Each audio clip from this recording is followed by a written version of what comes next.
आयोजित इस सभा में जो विषय है भाषा विवाद का नहीं संवाद का स्वरूप है। इसमें उपस्थित लोक प्रशासन संस्थान के निदेशक आदरणीय सुरेंद्रनाथ त्रिपाठी जी, मंच पर विराजित श्री अमिताभ रंजन जी,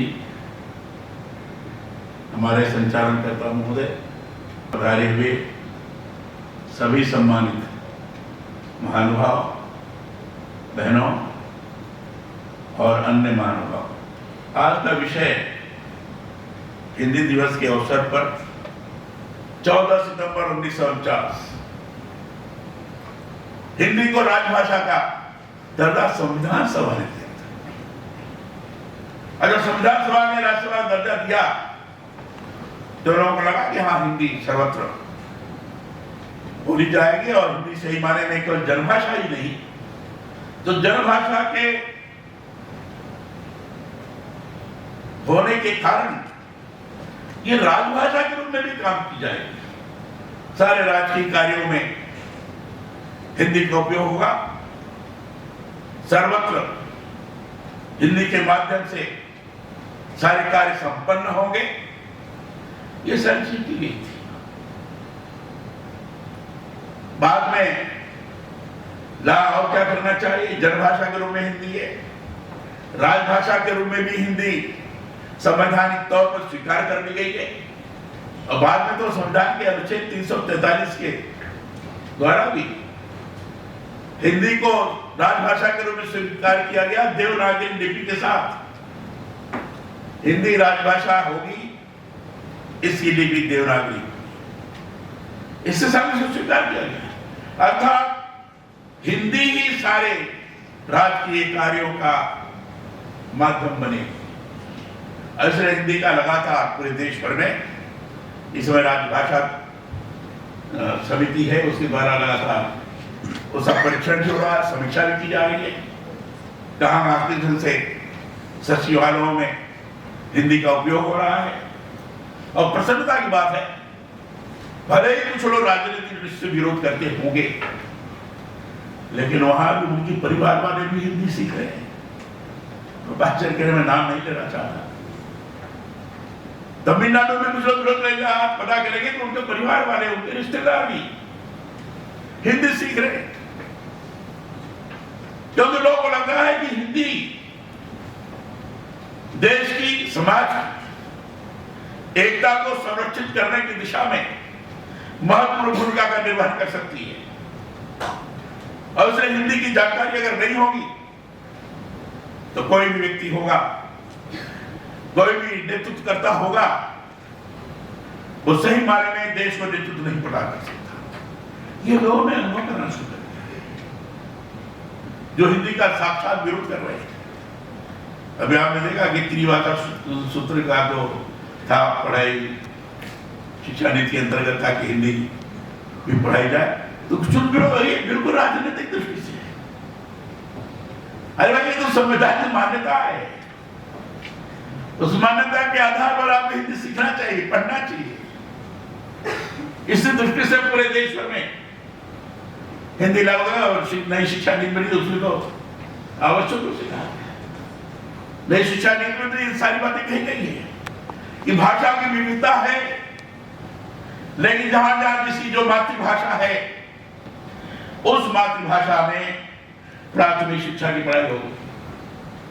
उस मातृभाषा में जो लोग पढ़ना चाहेंगे आगे भी पढ़ सकते हैं, क्योंकि मातृभाषा के माध्यम से उस क्षेत्र के संस्कृति, सभ्यता, संस्कार, परंपरा, महापुरुषों के बारे में पूरी जानकारी प्राप्त हो सकती है और वो आगे उस व्यक्ति के व्यक्तित्व को निखारने में सहयोगी बन सकती है। और उसे राष्ट्रीय शिक्षा नीति के अंतर्गत उसमें स्थान प्रदान किया गया है। तो ये सारी चीजें की गई है, लेकिन सत्य रूप में हिंदी है, आज सबने स्वीकार करना शुरू कर दिया है। और हिंदी जनभाषा बनी है। राजभाषा का स्वरूप संवैधानिक स्तर पर प्रदान कर दिया गया है। विभिन्न स्थानों पर सरकारी कार्यालयों में भी हिंदी का सर्वाधिक उपयोग हो, इस दृष्टि से लोगों को प्रोत्साहित करने की कोशिश की जा रही है। तो राष्ट्रभाषा क्यों नहीं हो रही है?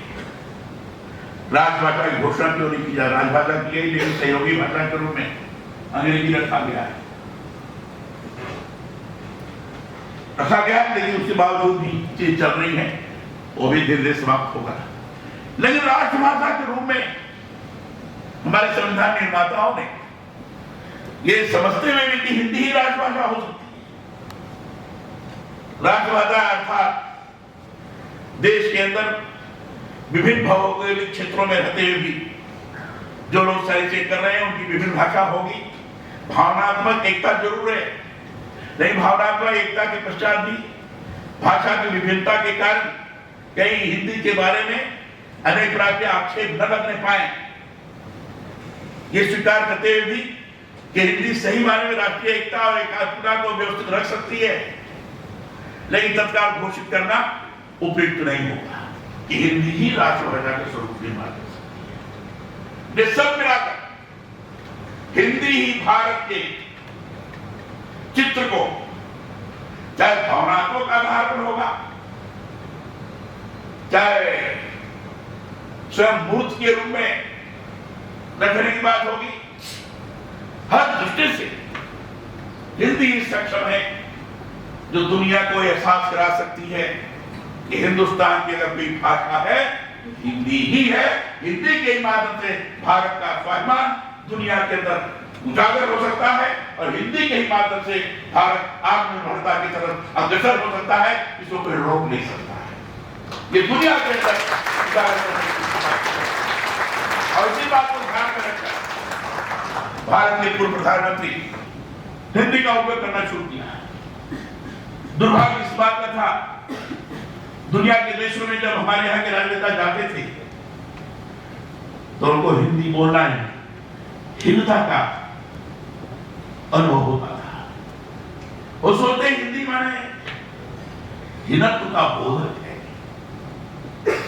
ये उचित नहीं था। अपने भाषा के प्रति जो आत्माभिमान स्वाभिमान होना चाहिए, ये उसका अभाव था। त्रिवाणी का मुझे भी विदेश में जाने का कई बार अवसर मिला। मुझे तो अपनी भाषा बोलने में बड़ा स्वाभिमान गर्व होता है। जर्मनी में गया हुआ था,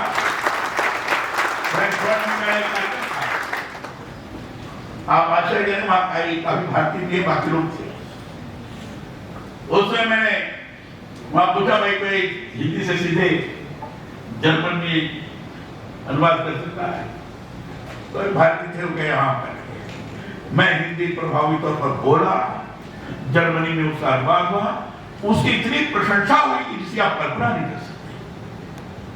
लौटा अपने भाषा के प्रति और हमने तो हर जवान हिंदी बोलने में किसी भी प्रकार का मन के अंदर ऐसा भाव में लगा रहे क्या लोग कहेंगे, लोग क्या कहेंगे, लोग ये कहेंगे इसको अपनी भाषा के प्रति अभिमान है। यूरोप के देशों में तो आप जानते हैं, किसी भी देश में चले जाएंगे तो अपनी भाषा को ज्यादा महत्व देते हैं। अंग्रेजी और उसको तो पता ही कितने नंबर पर रखते हैं। फिर हमें अपनी भाषा को लेना क्यों नहीं, वो स्वाभिमान क्यों नहीं? और सौभाग्य कि आज भारत के प्रधानमंत्री ऐसे मिले हैं, दुनिया के किसी भी देश में जा रहे, बड़े बड़े राजनयिक आ रहे हैं, दुनिया के जाने माने राजनयिक आ रहे हैं, राजनेता आ रहे हैं, उनके सामने डट करके खड़े होकर हिंदुस्तान के 140 करोड़ की भाषा को हिंदी के माध्यम से अपने विचार को व्यक्त करते हुए अपने अब हिंदी बोलते समय ठीक है उनको अपनी भाषा में अनुवाद हो रहा होगा, लेकिन 10 देश के लोगों को उसमें अपने विचार व्यक्त करने का अवसर मिला था। उसे एक मुझे जो लोग अपनी भाषा में बोल रहे थे उनके सीधे सीधे अनुवाद लोगों का पहुंच रहा था, नहीं हिंदी में कोई अनुवाद नहीं था। हम जिद कर गए, उनके नहीं, जब तक हिंदी का अनुवाद नहीं हम नहीं खाएंगे। फिर वो किया गया, मैं बोला, और आप आश्चर्य करेंगे, जब मैं भाषण करके जाने आप स्टैंडिंग ओवेशन हुआ था।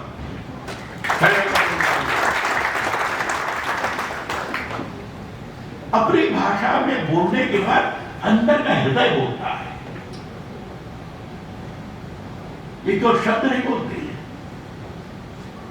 जो वैचारिक संस्कार है, जो संकल्प की दृढ़ता है, वैचारिक दृढ़ता जो है, देश शक्ति, स्वाभिमान, यह बोलता है, वो शब्द तो नहीं बोलते।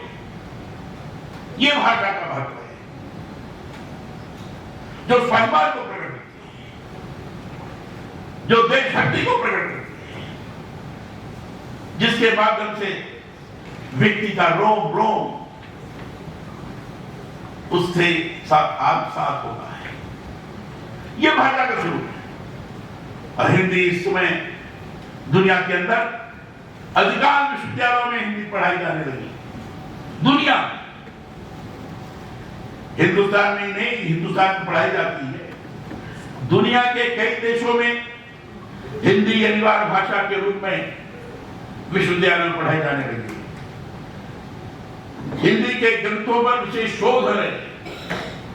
अब मुझे बताया कि कनाडा में टोरंटो है, टोरंटो विश्वविद्यालय, उस विश्वविद्यालय में जो भी पढ़ रहा है कॉन्स्टिट्यूशन और ये, वो चारों वेदों का अध्ययन कर रहा है। उस अध्ययन के माध्यम से अपनी शिक्षा की पूर्ति करता है, तब उसको सफलता प्राप्त होती है। तो भारत की तरफ बड़ी तेजी के साथ भारतीय ग्रंथ, भारतीय संस्कृति, भारतीय भाषा, उसके बारे में जानकारी ये प्राप्त करने के लिए लोग बड़ी तेजी के साथ आपकी तरफ अग्रसर हो रहे हैं। ये भाषा का प्रताप है, ये हिंदी भाषा का महत्व है। और मैं तो कह सकता हूं कि आज जितनी भी सारी चीज हो रही है, जिस ढंग से अमेरिका ने हमें धमकी दी, एक तरह से आपने देखा होगा, हमारे यहाँ धमकी पर ठीक है, चिंता तो जरूर हुई होगी, लेकिन हमारी भाषा भी, चाहे जिसको आप बॉडी लैंग्वेज कहें और चाहे उसको शब्दों वाली भाषा, किसी के माध्यम से ये कोई आकलन नहीं कर पाया कि भारत के ऊपर कोई असर हुआ है। और इसके कारण अमेरिका के राष्ट्रपति को बड़ी परेशानी हो गई। उनको लगा कि भारत के प्रधानमंत्री का न तो कोई भाषा के माध्यम से वक्तव्य आ रहा है, प्रतिक्रिया आ रही है, न कोई उनके चाल चलन से, आचार व्यवहार से दिखाई पड़ रहा है कि इतने बड़े टैरिफ लगा दिया है, तो उनको बड़ी परेशानी पैदा हो गई है। ये क्या हो गया? ये तो अपने ढंग से बाकी के लोगों के साथ मिल रहे हैं। यह केवल जिसको बॉडी लैंग्वेज कहते हैं और भाषा के माध्यम से प्रतिक्रिया व्यक्त करना है, दोनों के माध्यम से धैर्य पूर्वक जो हमने भाषा अपने आचरण व्यवहार के माध्यम से संदेश दिया, वही संवाद था। वह संवाद ट्रंप को भी लगने लगा ये बड़ा खतरनाक है। बाद में खुद उन्होंने कहना शुरू किया कि भारत के प्रधानमंत्री तो हमारे बड़े अच्छे मित्र हैं, अमेरिका और भारत का तो बड़ा पुराना संबंध है। आगे आप क्या क्या बोलेंगे वाली बात,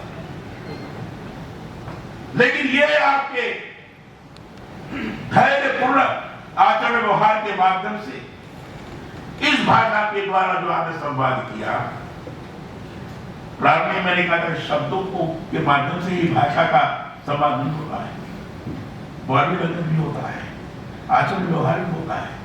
ये भी भाषा के रूप में लोगों के अंतर्गत जाती है, संवाद देती है।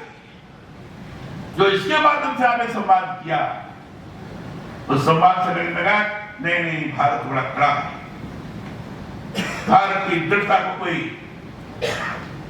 डिगा नहीं सकता है। वैसे मित्रों, मैं बताना चाहूंगा, भाषा सामान्य नहीं है। ऐसे भाषा को, शब्दों को हमने ब्रह्म कहा है, ब्रह्म कहा है। ब्रह्म तो अनंत होता है।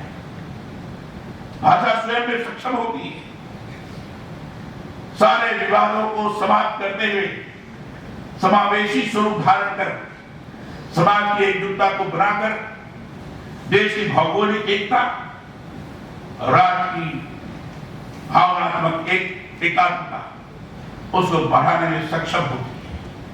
और इसलिए हिंदी इस समय हिंदुस्तान के सबसे महत्वपूर्ण भाषा के रूप में तो है ही है, एकमेव राष्ट्रभाषा के रूप में लोगों के अंदर अनुभूति आई है। लेकिन केवल हिंदुस्तान में नहीं तो पूरी दुनिया भर में भी अब हिंदी अधिकाधिक मात्रा में धीरे धीरे बोलने वाली भाषा के रूप में स्थापित होती जा रही है। इसलिए हिंदी के महत्व को समझते हुए हम केवल राष्ट्रीय एकता का ही प्रतीक इसको नहीं मान सकते, आगे चल करके ये वैश्विक एकता का भी हिंदी प्रतीक हो सकती है।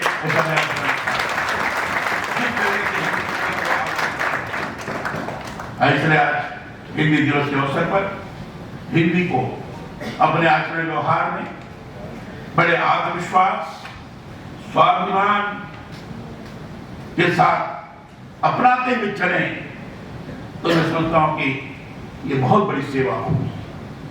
हिंदी जानने वाला अपढ़ है, गवार है, ये मन के अंदर भाव नहीं रहना चाहिए।